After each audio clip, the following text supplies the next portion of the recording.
Hello, Malcolm here, and welcome to Quiet Time Coaching episode 167. And today we're talking about how extroverts can do the best they can spiritually through this time of isolation. I'm recording this in the middle of the COVID-19 virus crisis, and many of us are isolated in a way that we're not used to. Whether you're introverted or extroverted, we're at home, perhaps not working out in the office anymore or out of the home. We're perhaps isolated at home. We've got family, friends, maybe family members or friends with us, but some of us completely on our own. And even if you have family with you, still there's a sense of isolation because the number of interactions are, at least physically speaking, limited. And so there are different challenges, it seems to me, for the more introverted person compared to the more extroverted person. And I don't think any of us are purely introverted or purely extroverted. It seems unlikely. We seem to be a mixture of both of those. I'm certainly perhaps 50-50, I'm not quite sure. But wherever you are on that spectrum, I think we have a tendency to be a little more introverted or a little more extroverted. And so last week we talked about how introverts can handle this time spiritually in a healthy way and how we can help introverts. This week, let's talk about extroversion. So if you're an extrovert, this is for you, but also for all of us, because all of us know extroverts. And so how can we help them to be their best they can spiritually through a time like this of unprecedented challenge in this kind of area? So that's what we're going to be talking about today. And I am talking about the spiritual aspects here as much as anything. If you have a mental health issue, if you are struggling with your mental health during this time of isolation, then although these tips might help you somewhat, I would advise you to seek the advice and support and help of medical professionals. So with that in mind, and by the way, on the show note, in the show notes and on the website, you'll see a couple of a PDF and a GIF that I found and someone sent to me, so you can have a look at those as well. They'll be useful. But with that in mind, let's talk about two approaches here. Firstly, how an extrovert can help themselves do well spiritually, and secondly, how we can help those who are more extroverted from the perspective of supporting them. So firstly, those of us who are self-identified extroverts, how can we help ourselves to be the best we can spiritually? Now, there are 3 points from last week's episode about introversion that apply here because they're principles that will apply to anybody. So I'm not going to go into the detail of those now, but you can go back to last week's episode and have a look at that. It's on YouTube, it's on the podcast feed, and on my website. Those three aspects were to know yourself, be clear who you are and what your challenges are. Secondly, to know what you're aiming for, what are you hoping to be spiritually through this time. And thirdly, to consider what's helped you in the past through similar times of isolation, which we've all had one way or another. But I'm not going to go into those in detail now. There's enough on last week's episode. But what I would like to talk about is 4 other things that may help extroverts. And the first of those is to simply make a plan to connect with other people. Extroverts tend to like to be connected with other people. And I'm indebted to Rob Payne for sending me this thought. He said this: extroverts get energy from people. So I guess planning times with people helps. And you're quite right, Rob. Here's the thing. Just because you're an extrovert doesn't mean you are naturally planned to spend time with other people. We enjoy, if we're extroverts, spending time with other people. We get energy from them. But just because you're an extrovert doesn't mean you might not be selfish and looking to do your own thing. And so to be spiritually healthy and be connected to community, it's important to plan to connect, not just wait for it to happen, such that you're waiting for the next church service or the next meeting to be organized online. It's important for you and I to plan, to say at 10 o'clock, I'm going to ring so-and-so. At 5 o'clock this afternoon, I'm going to speak to so-and-so. Whether it's on the phone or in a video call or whatever it might be, you and I need to make a plan. So make a plan to connect with people. Extroverts who don't connect with people outside their home, you may have some people at home, but it's probably not going to be enough for you. If we don't plan to do that, we're more likely to become, if we don't connect with people outside our home, we're more likely to become troublesome to the people inside our own home as we pour out all of our extroverted tendencies and onto the people around us. And it might be too much for them to handle, and that may backfire on us. So find some people outside your home to connect with locally or further afield, because now we are relying on all the technologies we have. We can connect with people abroad just as much as we can locally. I was so blessed yesterday to have a message from Steve Allen, an old friend of mine. Stevie, if you ever watched this, so nice to see you yesterday on Facebook Messenger, phone, voice, video message. and to connect. He's in the United States and I'm here in the United Kingdom. But to connect like that was wonderful, and you can do the same thing. So make a plan. Secondly, having said that, making a plan to connect. Secondly, take time as an extrovert to reflect and learn. Again, from Rob Payne, who messaged me about this, because it might not be natural for you to reflect and plan, but this could be a good time. Rob says it might be helpful for extroverts to use the extra time to consider, Hebrews 10:24, consider how you can spur one another on towards love and good deeds, to consider how they might encourage others, and to read and reflect more to stimulate thinking that will inform interactions with more introverted people. So as extroverts, it's no good if we just contact and spend time with other extroverted people. We need to be connected with all kinds of people, and some of those will be introverted. And so the more introverted people might find us extroverts more difficult to handle. And so it's up to us extroverts to think about the ways in which we can connect with more introverted people in a way that will be helpful to them as well as nourishing to our own soul. We need each other. The extroverts need the introverts need the extroverts. It's a body, right? We all need each other, 1 Corinthians 12. So this could be a good time, extroverts, for you to read, study, think, talk to people about how you can connect with people different to you. What a great opportunity God has provided us with this flexibility, the difference of our schedules these days. Could be really, really helpful. Next point, creativity. Extroverts and creativity. Now, introverts and extroverts are equally creative, but perhaps in slightly different ways. You may not be a particularly creative person, but a lot of extroverts are. Perhaps you could do a few things like, say, interview some introverts, some people different to yourself. Interview them, make notes, and ask them in what ways an introvert like you could connect helpfully with an extrovert like you could connect helpfully with introverts. Perhaps you could ask them, and then if you're an able communicator, write a blog article about it, record a podcast, record a YouTube video, or send me some ideas and notes and I'll pass them on a medium rather like this. Several people I know have started podcasts during this lockdown time. Perhaps you could do something similar. It's really cheap and really easy to do, and you only need the most basic of equipment. A phone is really all you need these days. If you can get an extra microphone, all the better, but there are other broadcasts I've done about that. But perhaps you could start a podcast. A friend of mine has been taking his keyboard and amp out onto his driveway and playing songs during the Clap for the Carers on Thursday evenings and entertaining his neighbours. If you're that kind of extrovert, could you perform? Perhaps from your window, perhaps from your driveway. Why not? Different things we could do. Be creative. And then lastly, how about engaging in a spiritual project? I've talked to a number of people who have decided that this is going to be the time they're going to read this book or study this book of the Bible or study this theme or this character. And I think it's important for us extroverts to make sure that we're being fueled so that when we are with people, we've got something useful spiritual to say. And this could be a super time to get deep into your Bible, deep into a biblical theme or topic, and study it in depth. I'm studying Psalm 23 right now. It's not a long psalm, and you might think you could study all of it in all that there is to know in a day or so. But actually, I've been studying it every day now for several days. I'm anticipating continuing that. There is a lot. If you look at your commentaries, your Bible dictionaries, your Bible software, things online, podcasts, if you search YouTube as I have, you'll find some rubbish and you'll find some gold out there. Why not invest in a spiritual project for yourself right now?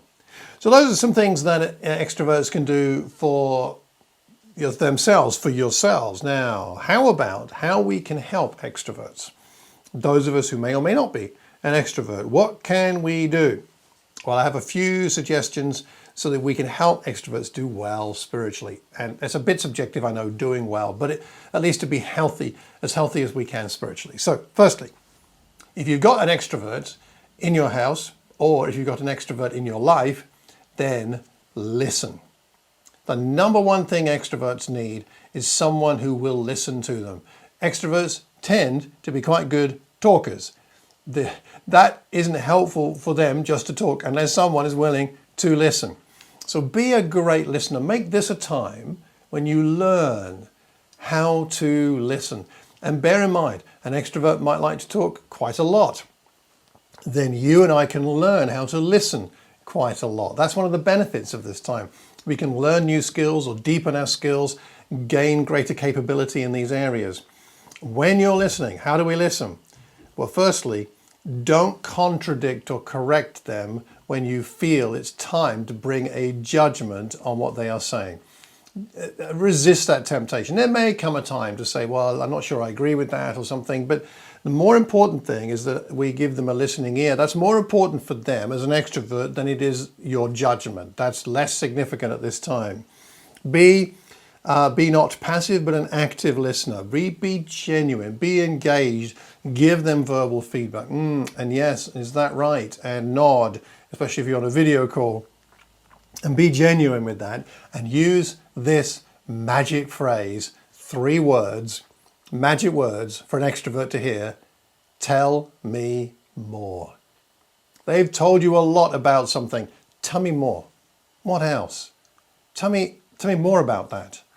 Those are magic words for an extrovert, and they will be blessed by you asking that. Even if you think they've exhausted the topic, ask that until they've done and then move on to something else. So be a great listener. Number two, the way to help an extrovert to do well spiritually is to be a coach. Be a coach to them at a time like this. Now, depending on the personality of your extrovert friend, and we all do vary somewhat in this area, a coach mode might be the best way to help them thrive. In other words, you're being a catalyst. You're being a catalyst that helps them to discover what helps them to fly spiritually.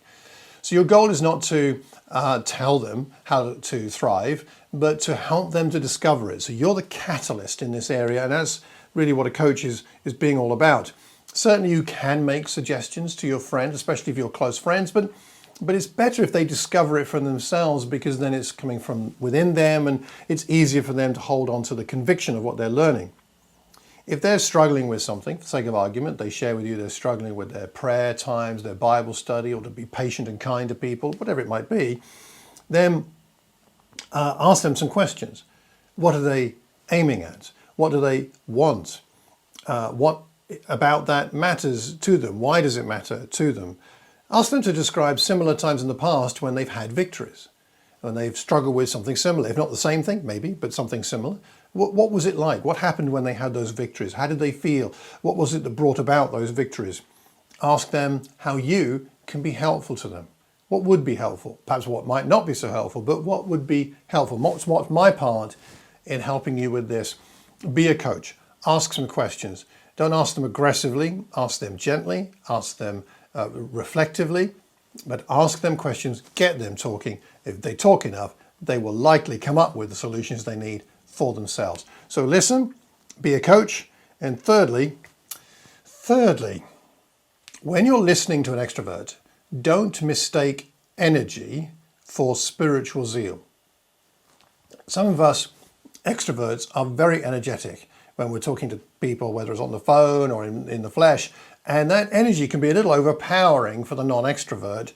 And it can also come across as like, well, this person's clearly, to use the phrase, fired up, therefore they must be fine spiritually.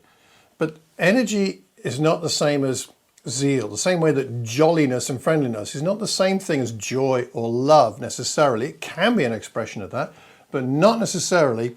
And if you especially are not an extrovert, you might mistake this energy for spiritual zeal. Don't make that assumption. Don't be judgmental, but don't make the assumption.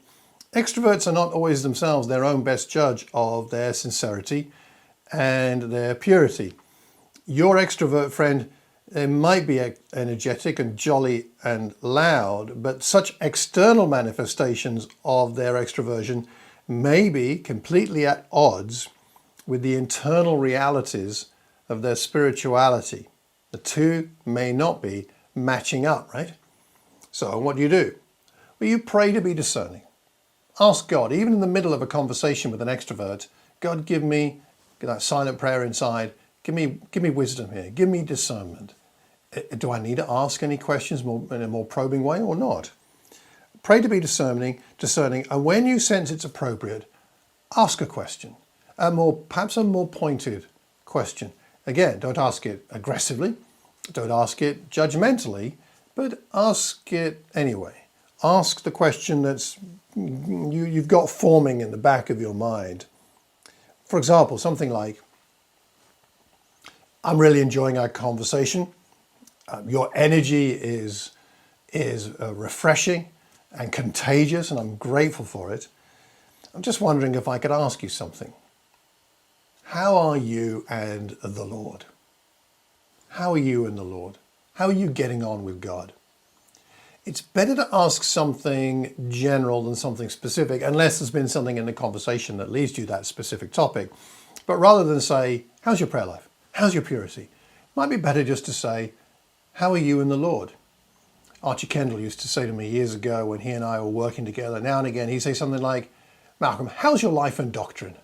And it was just a fun phrase to use just to open up a conversation. How are things spiritually with you? So asking generally rather than specifically is usually the way to go, because then you're giving the person who you're listening to that opportunity to talk about whatever's on their heart and on their mind, and that's a respectful approach to take. Something simple, something general is usually better than something complex and specific. You've got to give your extrovert buddy room for maneuver. I think that's a respectful and loving thing to do. So 3 things there, the ways we can help our extrovert friends be healthy spiritually. One is to listen and ask that question, tell me more. Secondly, to be a coach, lead them to their own solutions. And thirdly, don't mistake the energy for spiritual zeal. Ask the pointed question if you feel by the power of the Spirit working in you that you're being prompted to ask that question. So there are some tips for extroverts to help themselves, and some tips for the rest of us to help extroverts to be healthy spiritually during this time of isolation. This can be a time of great creativity for us spiritually, whether you're an introvert, an extrovert, or like most of us, a bit of a mix. But there are different challenges for us. So let's rise to those challenges. With God's help, all things are possible. This could be, no, not I'm going to say this could be, this will be the most spiritually enriching time of your life if you grasp what God has in mind for you. You introvert, you extrovert, God has things in mind for you right now that will be revealed and enrich your walk with Him in a way that would not have been possible if this time of crisis and social isolation for so many of us had not come about. And although there's a lot of difficulty and tragedy and mourning to go on because of the virus, there's also celebration, there's also rejoicing, there's also gratitude. Thank you, God, for this, because otherwise I would not have learned this. I would not have grown in this way. I would not have got closer to you in this way. I would not have learned these things about you and myself and my walk with you. It's possible, it's not only possible, it's inevitable that we will sense that, experience that, if we take the right attitude into this time of isolation. So I hope these tips for introverts last week, extroverts this week are useful. I'd like to know what I've missed. What other tips would you give to an extrovert or an introvert, or to people helping those people to be at their best spiritually during a time like this? Please let me know what you think. Drop a comment into the comment box in YouTube, or send me an email with your thoughts, malcolm@malcolmcox.org. If you know an introvert or an extrovert who might benefit from this recording, do pass the link on to them. Hit the notification button, the subscribe button in YouTube. Send us a podcast review if you wouldn't mind. That would be fantastic. And I do hope and pray that it is the case for you, the reality for you, introverted or extroverted, that this is the most amazingly deep, refreshing, enriching spiritual time for you that you've ever had in your entire Christian life. Why not? God is with us. That will be your experience, and it will be mine if we go through all of this living by faith and not by sight. Until the next time, take care and God bless.